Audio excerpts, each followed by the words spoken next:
घर का कोई बेटा है और आप जैसे आपके राज्य के 4-5 लड़के सद में आपका हार्दिक स्वागत है। मैं फूलचंद यादव आज आपके सामने प्रस्तुत हूं, जिन्हें आप बार बार सुनते रहते हैं, बेटी प्रिय। बेटी प्रिय ईपीएस के मामले में बड़ी प्रखरता और प्रबलता के साथ जो इतनी तीव्रता से आपके मुद्दे को जो है प्रखरता के साथ उभारा है, लगभग ये लहर भारत के कोने कोने 25 राज्यों में पहुंच चुका है। तो हमने कहा सवालों पे सवाल आप करते रहें, मुद्दों को आप प्रबलता से उठाते रहें, कहीं उनकी बेरुखी से मन न जाए। कोई आदमी हो, आदमी के ख्याल करते रहो। जी प्रिया जी, आपको हमारी तरफ से नमस्कार है। मिनी संसद में आपका हार्दिक स्वागत है। आज आपसे ये जानना चाहते हैं कि ईपीएस क्या है, इसकी डिमांड पूरे भारत में क्यों हो रही है। देखिए, ईपीएस के लिए लोग इतने दिनों से लड़ रहे थे और हम सब प्रशासन, सिर्फ यही जंतर मंतर के लोग ही नहीं, मुझे लगता है पूरे भारत देश के लोग जो है वो वाकिफ हैं। आप भी जानते हैं, हम भी जानते हैं, और जो लोग यहाँ ईपीएस के लिए बेसिकली लड़ने आए वो सब जानते हैं। और ईपीएस के जो लोग, आप सवाल बड़ा बढ़िया था आपका कि जो ईपीएस है क्या आखिर, मतलब ईपीएस 95 ही नाम इसका क्यों पड़ा और 96 97 क्यों नहीं पड़ा। तो 95 में सरकार की एक पॉलिसी आती है और उसमें तमाम उसके वादे किए जाते हैं और उसके बाद से ये लड़ाई इनकी शुरू हो जाती है।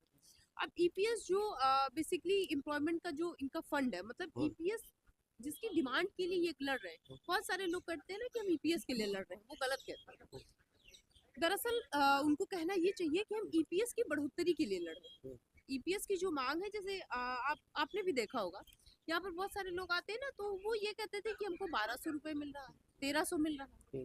तो मतलब ये वहाँ पर ये कंफर्म था कि ईपीएस मिल रहा है जी। आप लोगों को हम बताते कि आप लोग जो ये कहते हैं कि हम ईपीएस 95 के लिए लड़ रहे हैं, तो आपका ये स्टेटमेंट ना होकर के ये होना चाहिए कि हम ईपीएस 95 की बढ़ोतरी के लिए लड़ रहे हैं। और लगातार हम आप लोगों से जो है वो कहते रहते हैं।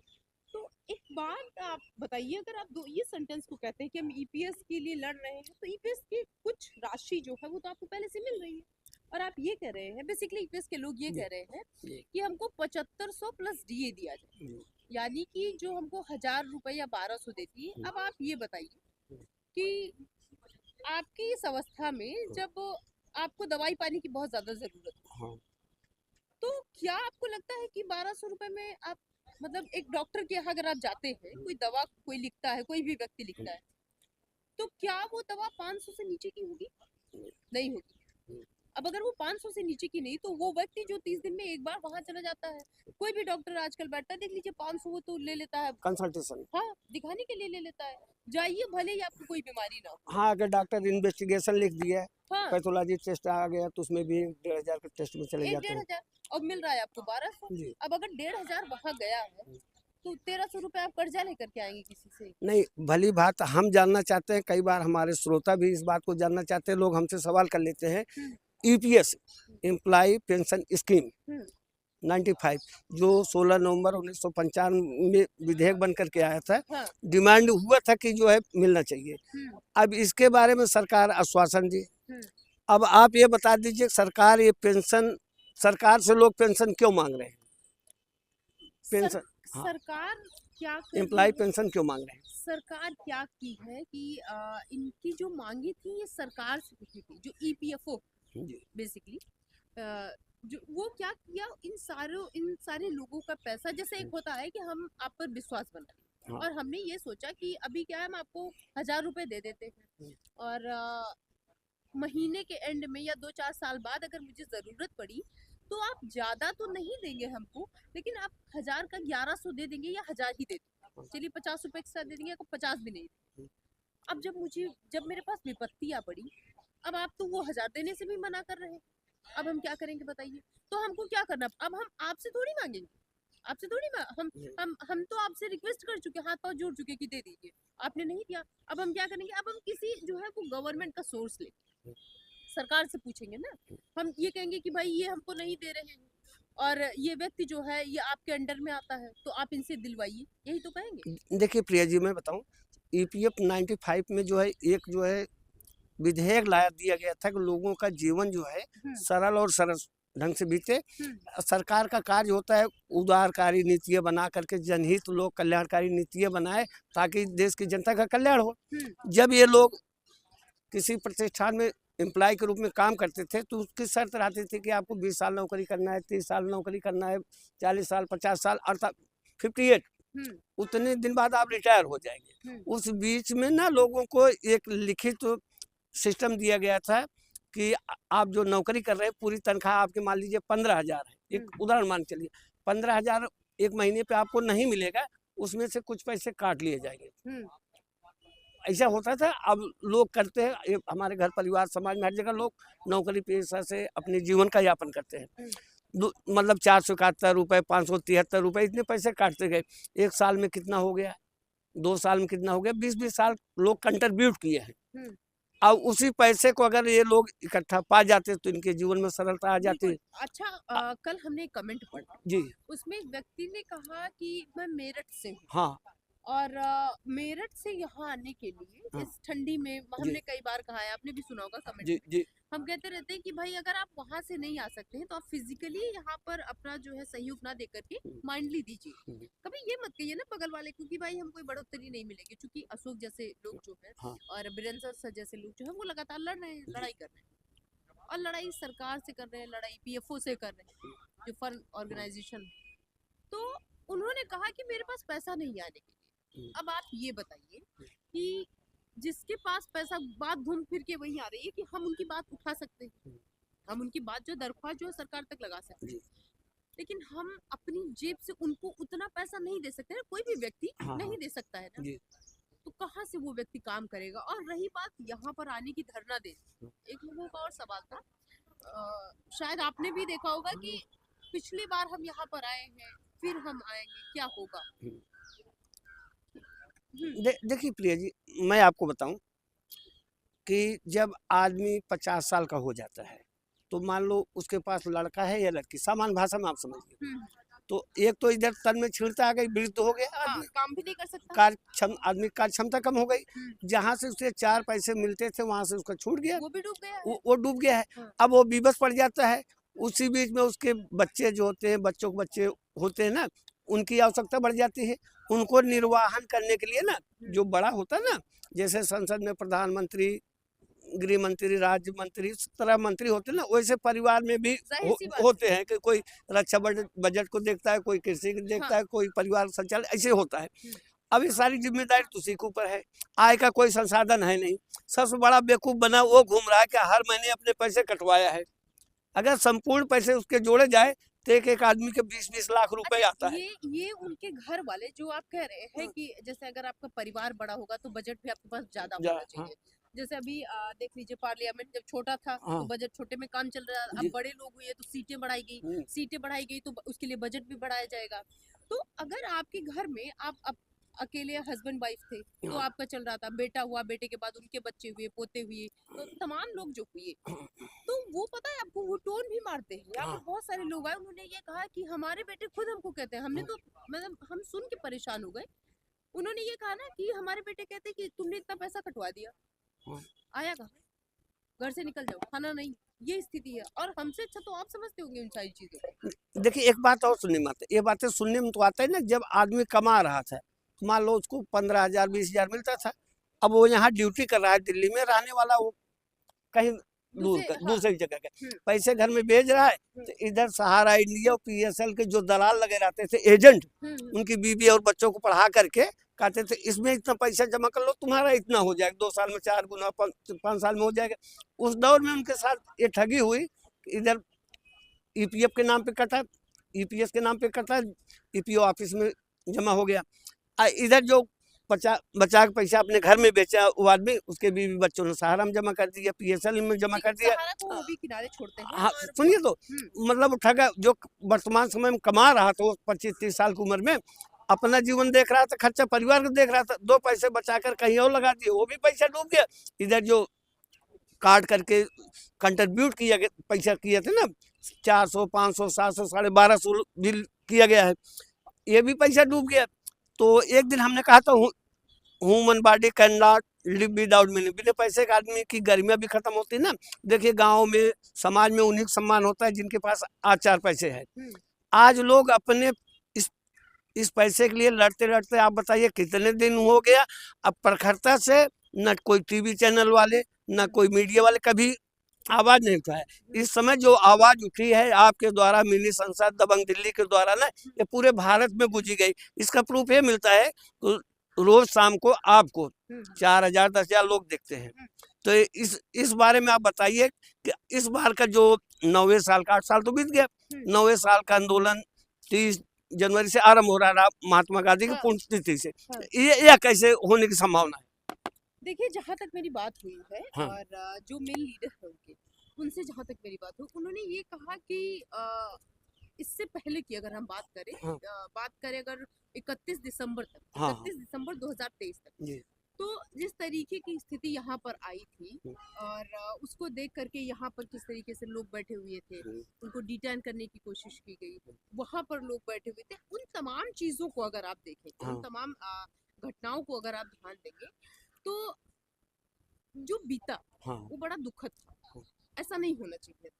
कभी भी किसी बुजुर्ग के साथ बेसिकली पुलिस को जो है वो इन सारी चीजों को भी ध्यान रखना चाहिए, और तमाम ऐसी चीजें हैं जिसको आप माइंड में अगर रखेंगे। हमने एक चीज और देखी, बर्बरता पुलिस की। कभी कभी ना पुलिस जो है वो अपनी ड्यूटी को लेकर के बेसिकली बंध जाती है, और बंद इसलिए जाती है ना क्योंकि हमने 2-4 सीनियर जो पुलिस के अधिकारी थे वो खड़े थे, तो हमने उनसे ये कहा ना कि इनको डिटेन करेंगे क्या, क्या इनको यहाँ से हटा देंगे, लाठी मारेंगे? उन्होंने कहा, बड़े नरम शब्दों में उन्होंने कहा देखिए हमारी तो ड्यूटी है, हम क्या करें, हमको मजबूरी में ये करना पड़ता। तो वो लोग, और उसके बाद वहाँ परमिशन नहीं मिली तो वो लोग वहाँ सड़क पर बैठे हुए थे, हम वहाँ पर भी जाके बातचीत की, तो उन्होंने ये कहा कि कैसे, मतलब जब हमको परमिशन ही नहीं है तो हम अंदर कैसे चले जाएं? तो ये जो सरकार की पॉलिसी है, बेसिकली सरकार की जो पॉलिसी, ये बर्बरता करवाती, कोई करता नहीं, करवाती कैसे है? वहां से एक ऑर्डर आ गया, और ऑर्डर में ये कह दिया गया कि इस बैरिकेड से लेके इस बैरिकेड तक कोई अंदर परिंदा पर नहीं मारेगा। तो इनकी मजबूरी है यहाँ पर, ये नहीं मारने देते। अगर ये यहाँ पर मारने देते तो फिर आगे ये रिपोर्ट क्या करेंगे?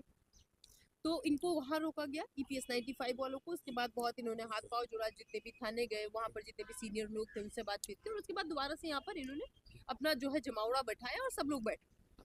अब रही बात थी कि 30 से जब स्टार्ट करेंगे तब क्या होगा, तो ये 30 से और 25 दिन तक जो भी स्टार्ट करने एक क्रमिक अनशन है, तो पहले उत्तराखंड है, उसके बाद ऐसे एक एक करके राज्य है। तो जो राज्य के लोग होंगे, अच्छा ये चीज बड़ा बढ़िया है कि उत्तराखंड का अगर कहा गया है तो सिर्फ उत्तराखंड के लोग आएंगे। अगर आप उत्तर प्रदेश के हैं, आप आना चाहें तो आपका हार्दिक स्वागत है यहाँ पर। नहीं देखिए, इतनी प्रखरता से इतनी आवाज विगत 8 सालों में नहीं उठी है जितना ये एक महीने 30 दिसंबर के बाद उठना शुरू हुआ है। 15 दिन पूरे भारत में इस आंदोलन की जानकारी खबर हो चुकी है कि 30 तारीख के भारी संख्या में लोग जो है उत्तराखंड से लोग पहुंच रहे हैं। और सरकार की उदासीनता देखिए, आश्वासन भी मिलता है, बहुत बढ़िया ढंग से मिलता है कि विश्वास दिला करके विष दे दिया जाए। आश्वासन पे जरा हाँ सुनिए तो, लूट लिया कैकेयी नार ने, गौर करना, लूट लिया कैकेयी नार ने दशरथ का जीवन लूट लिया, लूट लिया कोई व्यभिचारी ने नारी क्या तन मन लूट लिया इस ऐसी सरकार ने EPS वालों का सब धन लूट लिया। बिल्कुल लूट लिया सब। कहाँ उनके पास कुछ है? कोई जो यहाँ बाहर बैठते हैं उनके पास ये नहीं है ना, वो आते हैं गुरुद्वारे में रुकते हैं। अब सोचिए वो जो वहाँ से तमिलनाडु से आए, वो गुरुद्वारे में रुकेगा, कहाँ रहेगा? कुछ नहीं आपके पास खाने के लिए नहीं रहेगा, क्या करेंगे? कैसे आप जो है अपनी संघर्ष की लड़ाई जो है वो लड़ेंगे, कैसे लड़ेंगे? आप खुद सोचिए उन तमाम चीजों को। और जब आश्वासन पे एक शब्द हम कहना चाहेंगे, लगातार इतने दिनों से आश्वासन मिल रहा है, और कई बार हमने अशोक जी से पूछा, कई बार हमने वीरेंद्र से पूछा, वीरेंद्र सर से, कई बार बहुत लोगों से हमने पूछा कि ये जो आश्वासन का सिलसिला है या फिर कब तक चलेगा। तो उन्होंने कहा कि देखिए, नए साल की पहले की हम बात आपको बताऊं, उन्होंने कहा नया साल आने वाला है और हम उम्मीद करेंगे कि हमको कोई नया आश्वासन ना मिले। फिर एक नया आश्वासन मिला, फिर जो है वो मिनिस्टर बैठे और उन्होंने कहा कि हम आपकी बात को बड़ी प्रखरता से उठा रहे हैं, आपकी बात जो है 90% काम हो गया है। उसके बाद वहाँ लास्ट डे भी 12 तारीख को EPFO में भी यही हुआ, उन्होंने कहा 90% आपका काम हो गया, 10%। अरे भाई 1% पे तख्ता पलट जाता है लोगों का, आप अभी 10% की बात कर रहे हैं। वो बहुत बहुत कहेंगे कि बड़ी पीड़ा है इस देश में, और लोगों के दिल में भी पीड़ा होनी चाहिए कि जो बुजुर्ग हैं वो इतने दिनों से यहाँ इतने दिनों से लड़ रहे हैं और आप उनको आश्वासन पे आश्वासन दे रहे हैं। शर्म आनी चाहिए सरकार को।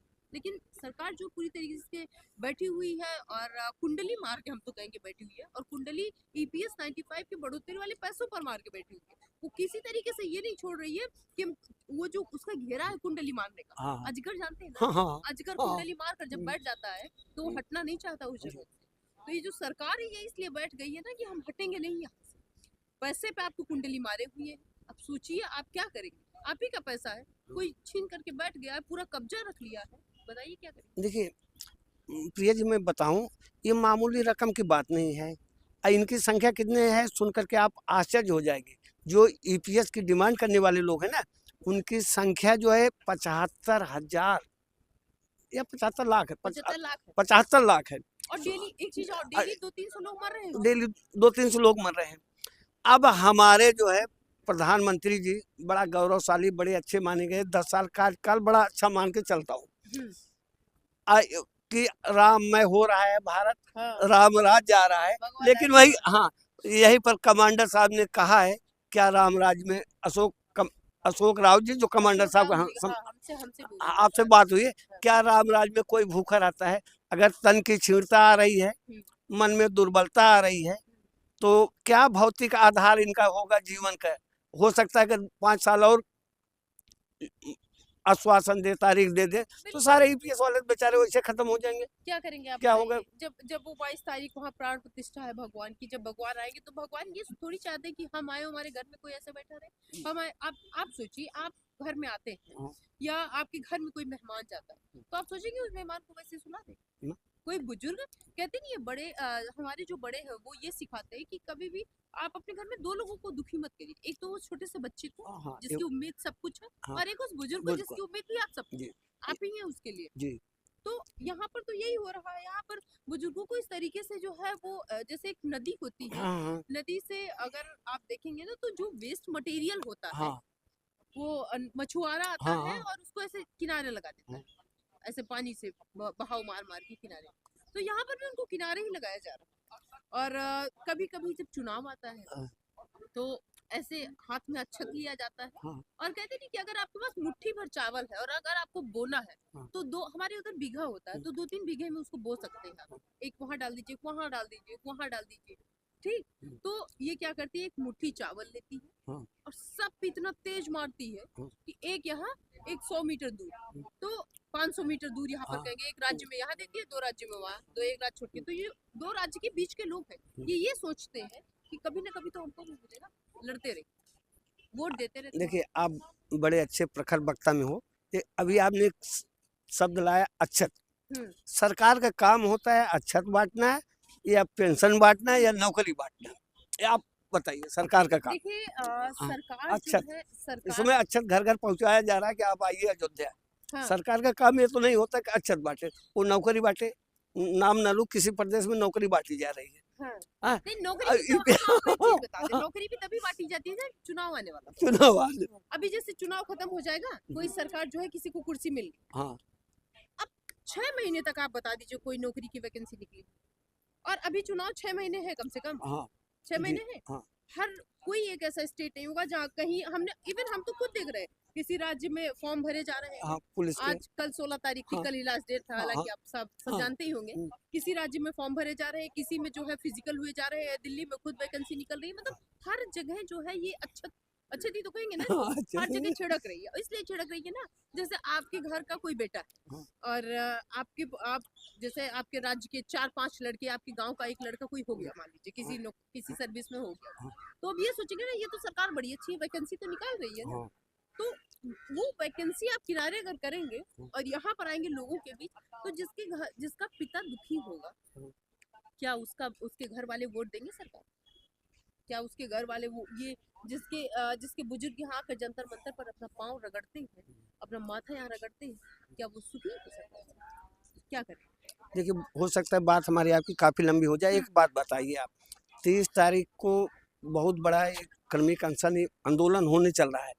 हमारा ख्याल है लोग उत्तराखंड से नहीं, भारत के कोने कोने से भी आ जाएंगे।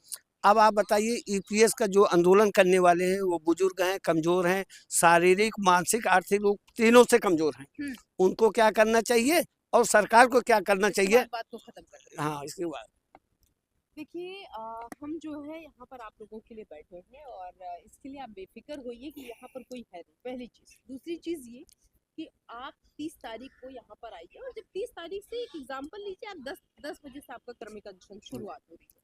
तो कोशिश करिए कि अगर आपके रहने खाने की व्यवस्था हो तो 29 तारीख को आप आ जाइए, अगर नहीं है तो फिर ये कोशिश करिए, चूंकि ठंडी चल रही है और ट्रेनें जो है वो बहुत लेट है, तो आप यहाँ पर आइए, लोगों से कनेक्ट होइए, अपनी लड़ाई जो है लड़िए, क्रमिक अनशन में बैठिए। और सिर्फ उत्तराखंड के नहीं, बहुत सारे राज्य के लोगों से जो है वो रिक्वेस्ट है कि आप यहाँ पर आएंगे, अगर लड़ेंगे तो आपको भी लगेगा कि हम जो है अपने इस इतिहास का हिस्सा है। बाकी बात जो है थोड़ी लंबी हो रही है, फुलचंद जी बताएंगे और उसके बाद उस बात को जो हम समाप्ति के देंगे। तो आपको प्रिया जी बहुत बहुत सा धन्यवाद। बात ज़्यादा लंबी होगी, हो सकता है कल की मुलाकात फिर हो आप सबसे। आप सबसे मेरा निवेदन है कि बात काफ़ी दिनों से आप लोग सुनते चले आ रहे हैं, बराबर रोज़ सुनते हैं, लाइक भी करते हैं, सब्सक्राइब भी करते हैं, कमेंट करते हैं। तो हम आपको 30 तारीख को यहीं पर हम भी मिलेंगे, प्रिया जी भी मिलेंगे। अब आप हमें अनुमति दीजिए, हो सकता है कल फिर मुलाकात हो। जय हिंद, जय भारत, जय मिनी संसद। और आज जब मेरे हाथ में माइक नहीं है तो आप उन तमाम बुजुर्गों को